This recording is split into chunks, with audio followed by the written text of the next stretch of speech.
అమ్మలక్కలందరూ కూడా ఒకేసారి కూర్చొని ఈ అప్పడాలను అయితే తయారు చేస్తున్నారండి.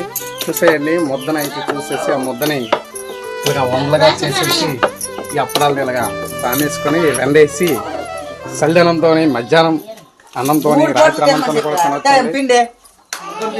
పేడండి దానిలోనే సోడా కారం వేస్తామండి, సేమ్ మిరపకాయలకుండా ఎంగ వేస్తామండి. అప్పుడు అలా పేడంచాలండి. ఇవ్వండి పేడంచేకి గొప్ప ఫేమస్ అండి. అది చాలా టేస్ట్గా ఉంటాయి, చాలా టేస్ట్గా ఉంటాయండి. అప్పుడు మార్నింగ్ భోజనంతో మధ్యాహ్నం భోజనం 3 పూటలు తినొచ్చండి.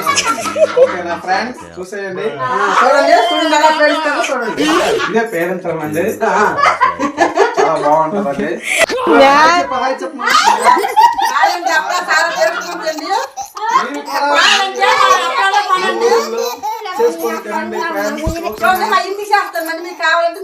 కావాలనుకుంటే ఈ స్క్రోల్ మీద వెళ్తున్న ఈ నెంబర్కి అయితే కాంటాక్ట్ చేయండి. మీకైతే అప్పడాలని డోర్ డెలివరీ చేసిస్తామండి. చింత నాగమ్మ దీనికి హెడ్ ఆఫ్ ది డిపార్ట్మెంట్ అండి. చూసేయండి, అప్పడాలు మా విలేజ్లో చాలా ఫేమస్ అండి. నువ్వుల అప్పడాలు, ఉరప్పడాలు, అన్ని రకాల అప్పడాలు కూడా చేస్తామండి. అప్పడాలు పండిస్తుందండి. చూసేయండి. ఓకేనా ఫ్రెండ్స్, హాయ్ చెప్ప హాయ్.